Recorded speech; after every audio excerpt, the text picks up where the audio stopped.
said, we got people kind of moving around in terms of our order here, but so we have our next group. These are students, not a senior thesis. They volunteered to do some research with me this semester, so they're going to present some findings on a pilot study that we did.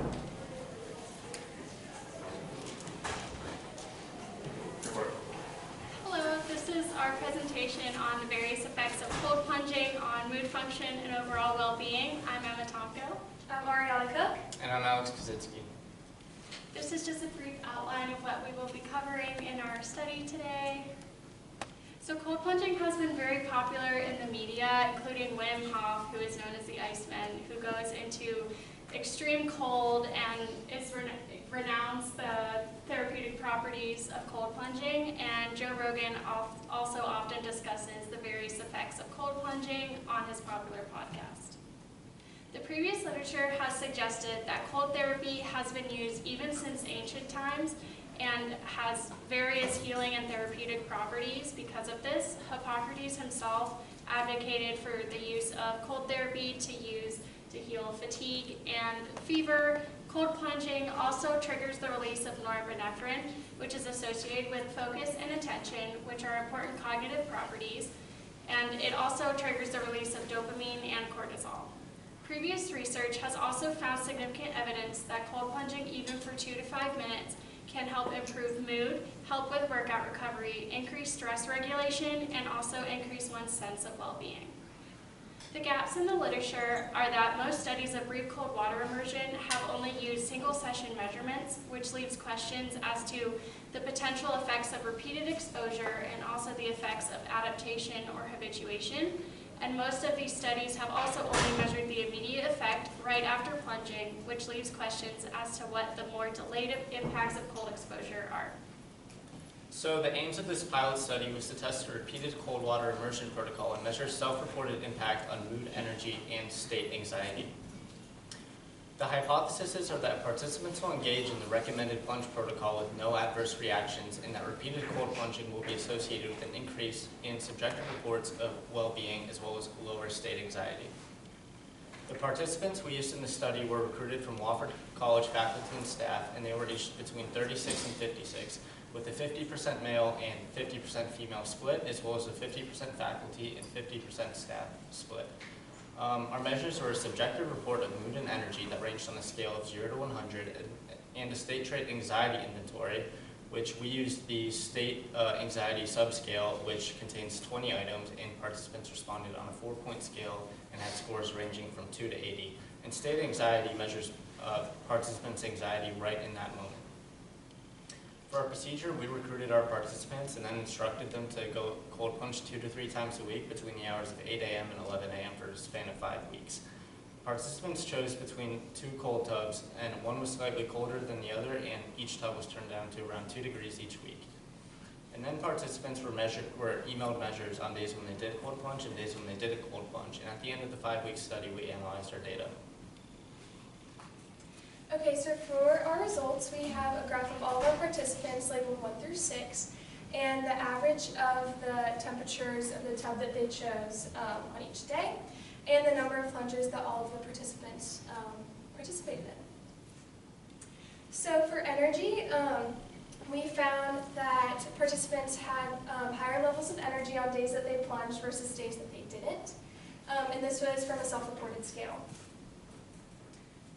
This is a graph of all of the averages of all of the participants, just further showing that they saw higher energy on days that they plunged versus days that they didn't. We found a similar trend with mood. Participants reported higher mood, better mood on days that they plunged versus days that they didn't. And then again, just another average showing elevated mood on days that they plunged. For anxiety, we found that participants had lower levels of anxiety after they plunged versus days that they didn't. And then just another graph of all of the averages showing that they had higher anxiety on days that they did not plunge. So the outcome of the pilot procedure was that all participants consistently engaged with the morning cold plunges despite having busy schedules as faculty and staff members here. No adverse experiences were reported, and there was no dropout due to cold exposure or adverse responses. And all participants reported enjoying the experience. Here's some qualitative feedback that we asked our participants at the end of the study, and these are first-hand quotes from them.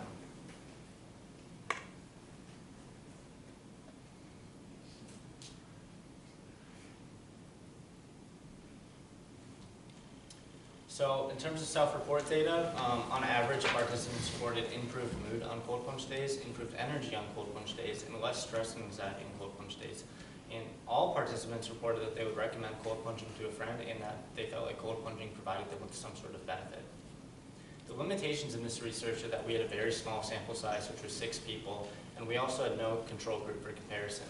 We also had a potential for selection bias, but we tried to recruit more participants, but many of them expressed disinterest. Those who enrolled in the study were also more likely to expect a benefit, which may have swayed the results in some way. For future research, a larger sample size should be used using the repeated measures cold exposure protocol that we used, and we should also use a waitlist control group design.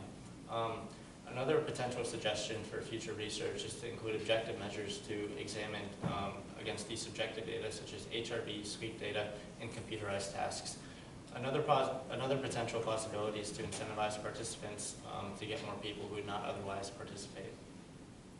The important takeaways of this study are that regular cold plunging may be an important facet of regular wellness routines and similar to other wellness routines like exercise, meditation, or social engagement. However, much more research is needed. Are there any questions?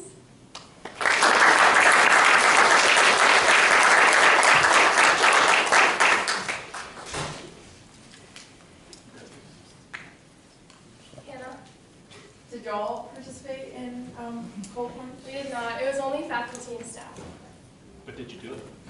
Oh, I did once, actually. It wasn't a part of the study, but I did, and I did not like it.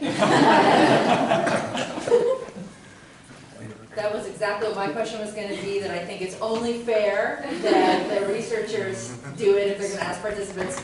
Does Dr. Hilton do this routinely? Yes. Every day. Every day. Seriously? Every day. At really cold temperatures, too. Yeah, like 40 degrees. Yeah. I did We'll say, get the participants there. I would say I felt more energetic, like, right after. Kind of shocks you. Yes, Dr. Simons? I remember the last time the senior thesis group presented the results with undergrads, I think there was no significant effect for the mood, if I'm remembering right. So do you think it's the expectation for the faculty and staff, or do you think there's something different about faculty and staff that would make them more likely to see results? So we didn't find any significant effects, but I think that, yeah, the expectation, I feel like if you want to do it, you're probably going to do some research on, you know, the benefits, and so they might think, oh, this is going to improve mood, and then it might do that. Something else that could have led to the Wofford students not really having any changes was that in general they also have like overall more positive affect than like faculty and staff members, because faculty and staff things like that. So, another explanation. That's the reason we recruited faculty and staff. We thought they'd be more stressed than the students. And I would also say that part of it is also maybe the repeated. Doing it once, especially if you're naive to it, is really averse. You know, it doesn't feel good, but the repeated one might have helped with it. Yeah. All right, last one. Yeah, this is something I might have missed at the beginning of the presentation because I came a few minutes late. But I saw that you mentioned doing this 8 to 11, so I was wondering what timing played into this as far as like mornings versus maybe plunging in the afternoon or after workouts, and how that could have affected energy. I think the early morning definitely could have impacted the results, because I noticed that right whenever participants would come in, they would be very, you know, kind of tired, but like they would have like a smile on their face, be kind of energetic, but afterwards they seemed a little more energetic to me, so I definitely think that it had some sort of impact on the results. I definitely think that waking up at your non-optimal